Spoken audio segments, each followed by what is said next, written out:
Brookstone is unlike any school I've ever taught at. You're going to hear the word community, village, family a lot here. It takes a village to raise up our youth, and we have that village here at Brookstone. We have that village. We would just be so happy to have your child in our classroom so that we can get to know them. We just really want to communicate how much we love them, how special they are to us, and of course, how special they are to God, made in His image.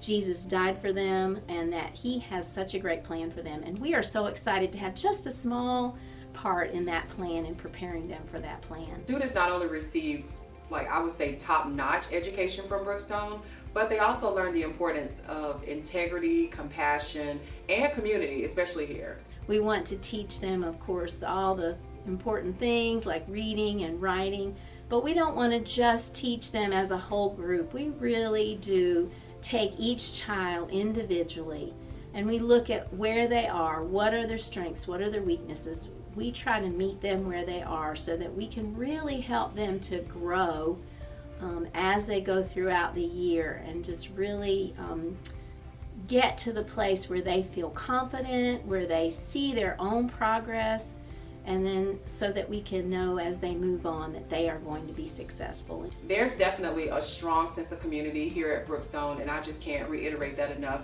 It's actually remarkable because a lot of times that's needed.